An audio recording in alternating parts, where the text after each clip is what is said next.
नमस्कार दोस्तों, आप हैं अपने ही गुड लिविंग चैनल पे और वीडियो की शुरुआत सुंदर सुंदर गार्डन के साथ।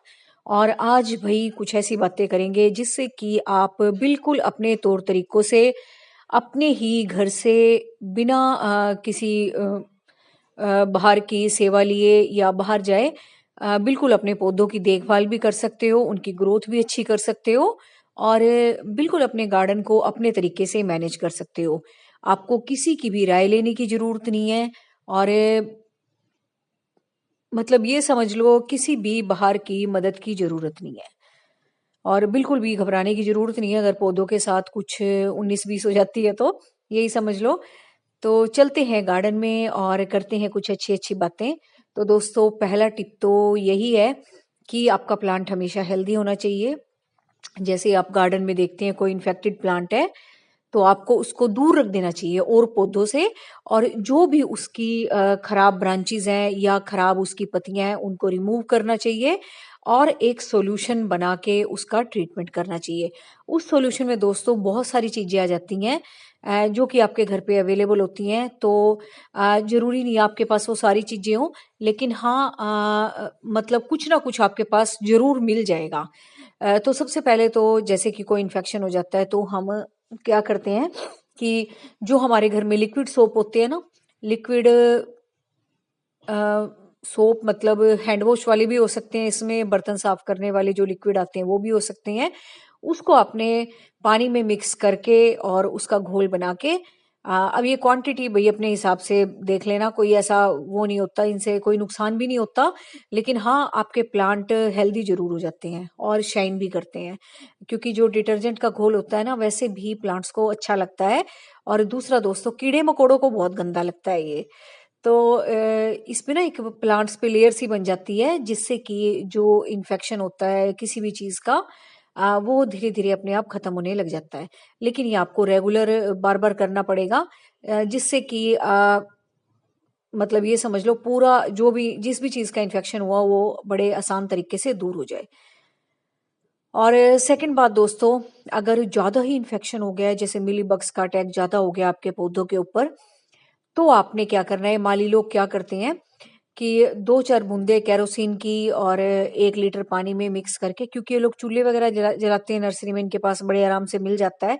अगर आपके पास है तो आपने बस 2-4 बूंदे अपना केरोसिन की मिला के रात को रख देनी है 1 लीटर पानी में और सुबह शेक करके उसको प्लांट्स पे स्प्रे कर देना है।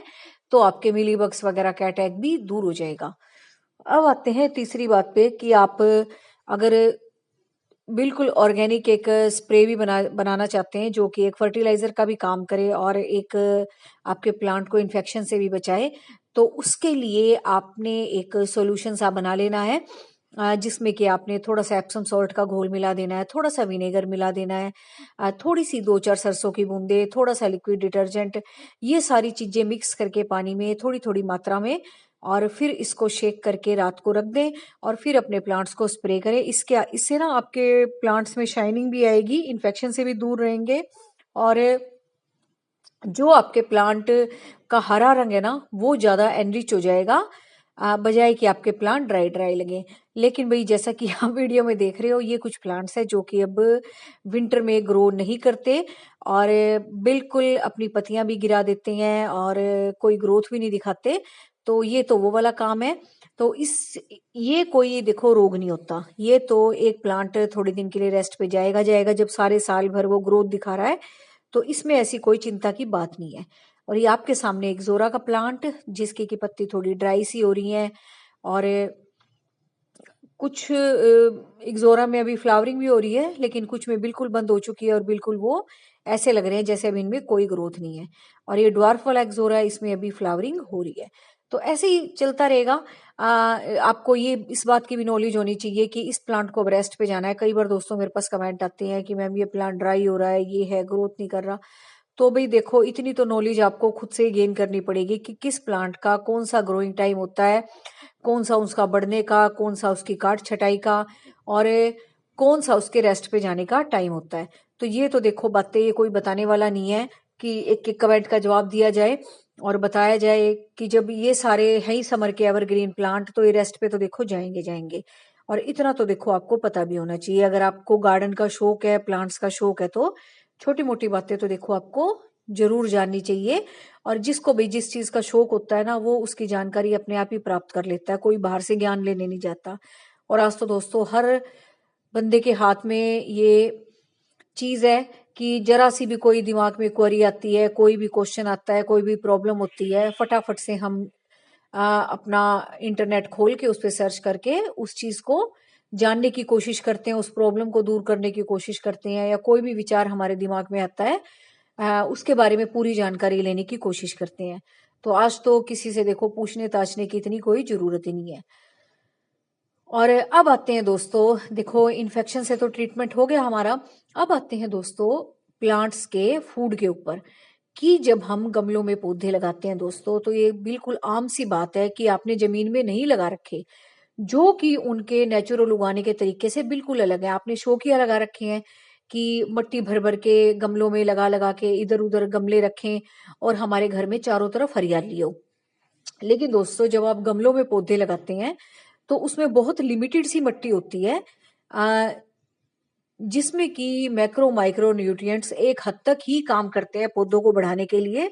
उसके बाद तो देखो आपको खुद से ही कुछ ना कुछ ऐड करना पड़ेगा, कुछ मिट्टी निकालनी पड़ेगी, कुछ उसमें डालना पड़ेगा, है ना। तो इस तरीके से फिर आपने उस काम को आगे बढ़ाना है। तो इसके लिए आपके पास बहुत सारी चीजें हो ना हो, लेकिन बहुत सिंपल सी बातें आपके पास जरूर होनी चाहिए। कि देखो सबसे पहली बात तो बिल्कुल कॉमन सी बात, सबके घर में चाय बनती है, कोई दूध वाली पीता है, कोई ग्रीन टी पीता है, लेकिन दोनों ही तरह की जो पत्ती होती है हमारे पौधों के लिए कंपोस्ट का काम करती है। इसमें देखो कोई बाहर जाने की जरूरत नहीं है, किसी बाहर की सेवा को लेने की जरूरत नहीं है। तो जैसे विंटर है, अब थोड़ा सा पानी सूखने में टाइम लगता है, तो पहले आप धूप में उस पत्ती को थोड़ा सुखा के अदरक वगैरह निकाल के अगर दूध वाली बनाते हैं तो आप उसको थोड़ा सा ड्राई करके वो पौधों को दे सकते हैं। ग्रीन टी तो आप डायरेक्टली डाल सकते हैं। और सेकंड दोस्तों, जो हमारे पौधे हैं तो उसके पीले पत्ते भी झड़ते हैं, फूल वाले हैं तो फूल भी झड़ते हैं, कुछ हम कटाई छटाई भी अपनी तरफ से करते रहते हैं। तो बहुत सारी ऐसी वेस्ट चीजें हैं जो हमारे गार्डन से निकलती हैं, लेकिन दोस्तों पौधों के लिए वो खुराक का काम करती हैं। उनमें बहुत सारे मैक्रो माइक्रो न्यूट्रिएंट्स होते हैं जो कि उनकी खाद का काम करते हैं। इसमें भी देखो कोई बाहर जाने की जरूरत नहीं, और ये बहुत लाइट और बहुत ठंडी, ये समझ लो कंपोस्ट मानी जाती है लीफ की। तो और जब भी आप नया पौधा लगाओ दोस्तों, तो जरूरी नहीं है कि आप कंपोस्ट ही तैयार करो, आप उनको गलाओ सड़ाओ या कंपोस्ट तक की वेट करो। जैसे ही आप गमला बनाते हो, आप सूखी पत्तियों को या गिल्ली भी है उनको बेस में बिछा के तब मिट्टी भर के पौधा लगा सकते हो। और थर्ड, अगर आपने कुछ पौधों की मल्चिंग करनी है या आप सोचते हो कि नहीं मैंने इकट्ठा नहीं करना, तब भी दोस्तों आप गमले के ऊपर उन पत्तियों को, सूखी पत्तियों को, फूलों को रख सकते हो। धीरे धीरे वो आप कंपोस्ट बन जाएगी, और जब तक नहीं बनती तब तक वो एज ए मल्चिंग काम करेगी, फिर तो कंपोस्ट बनना ही है। बहुत धीरे धीरे उनमें से मैक्रो माइक्रो न्यूट्रिएंट्स रिलीज होंगे जो कि आपके पौधों की ग्रोथ को ही बढ़ाएंगे, आपके पौधे की मिट्टी भी सेफ रहेगी, दूसरा उसमें ताकत भी बढ़ती चली जाएगी। तो जो चीजें हम वेस्ट समझते हैं ना, पौधों के लिए वो खुराक का काम करती हैं। अब देखो सर्दियों में हम लहसन भी खूब खाते हैं, है ना। तो लहसन के जो छिलके होते हैं बिल्कुल ड्राई फॉर्म में होते हैं, लेकिन उनमें कैल्शियम बहुत ज्यादा होता है, तो वो आप यूज कर सकते हो। अगर आप एग खाते हो, एग के छिलके भी ना फेंको, उसमें बहुत सारा कैल्शियम होता है, वो भी आप प्लांट्स में डाल सकते हो क्रश करके बिल्कुल। तो ये बहुत छोटी छोटी सी बातें हैं जिनको यूज करके आप अपने गार्डनिंग को अच्छा तो बना ही सकते हो। दूसरा दोस्तों, वेस्ट जो हमारे घर में चीजें होती हैं उनको भी आप गार्डनिंग में यूज कर रहे हो, उनको भी फेंकने से बचते हो। और दूसरा, जब आपके पौधों की मतलब ये समझ लो रंगत अच्छी होगी, तो आपको भी देखने में अच्छा लगेगा, और पौधों की तो भाई खुराक बड़ी बढ़ रही है, वो तो फिर है ना मजे करेंगे ही करेंगे, इतनी अच्छी अच्छी चीजें उनको मिल रही हैं। और दोस्तों जैसे कि हम सब रहते हैं तो आसपास ना प्रेस करने वाले भी हमारे पास होते हैं, तो वो जो प्रेस करते हैं कोयले की करते हैं, तो उनकी राख भी आप ले सकते हो अगर आप चूल्हा भी नहीं जलाते तो, है ना। उन भैया को बोल दो कि भैया आप रख दो, दे दिया करो थोड़े बहुत पैसे, तो वो क्या करती है आपके प्लांट को इन्फेक्शन से बचाती है। तो महीने 2 महीने में आप वो प्लांट पे स्प्रे कर सकते हो, और मिट्टी में भी मिला सकते हो, उसमें भी बहुत सारे मैक्रो माइक्रो न्यूट्रिएंट्स होते हैं। वो कीड़े मकोड़ों से भी पत्तों पे फेंकोगे तो बचाएंगे, और मिट्टी में मिलाओगे तो गमलों की, तो वो खुराक का काम करेगी। तो ये छोटी-छोटी बातें हैं दोस्तों जिसमें कि बाहर से कोई